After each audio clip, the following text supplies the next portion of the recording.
అండి, నేను మహాలక్ష్మి. ఇంట్లోనే దోశలు అయితే రెడీ చేశాను. బొంబాయి రవ్వ పెరుగు వేసి దోశలు చేశానండి. చాలా బాగుంది. నేను ఏ విధంగా చేశానంటే, ముందుగా బొంబాయి రవ్వని 2 కప్పులు తీసుకుంటున్నా.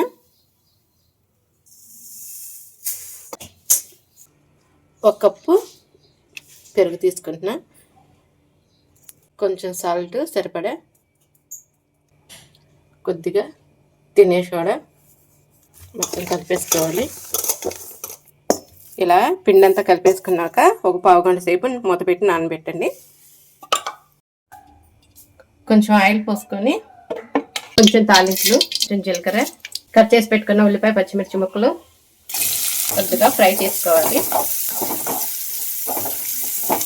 ఇలా ఫ్రై అయితే చాలండి, స్టవ్ కట్టేసుకోవటమే. నానబెట్టుకున్న బొంబాయి రవ్వని మిక్సీ జార్లో వేసుకొని కొంచెం వాటర్ పోసుకొని మిక్సీ పట్టుకోవాలి. మిక్సీ పట్టుకున్న ఈ పిండిలో ముందుగా వేయించి పెట్టుకున్న ఉల్లిపాయ ముక్కలను కూడా వేసేసుకోవాలి.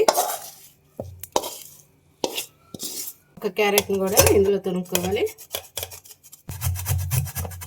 క్యారెట్ని కూడా వేసేసుకున్నాక క్యారెట్ తురుము చక్కగా ఇప్పుడు ఇలా తిప్పేసుకోవాలి. స్టవ్ వెలిగించుకొని కళాయి పెట్టుకొని కొద్దిగా ఆయిల్ పోసుకోవాలి. ఇప్పుడు దోసపిండి వేసుకోవాలి.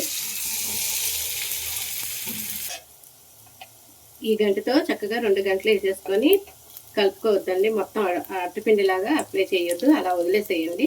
ఇలా 2 వైపులా చక్కగా కాల్చుకోండి. చూసారా, ఈ విధంగా వచ్చినాయండి. చక్కగా ఇంట్లోనే తయారు చేసేసుకోవచ్చు. నేను చూపించిన విధంగా ట్రై చేయండి. చాలా ఈజీగా ఉంటుంది. వీడియో నచ్చితే లైక్ చేయండి, సబ్స్క్రైబ్ చేసుకోవటం మాత్రం మర్చిపోమాకండి.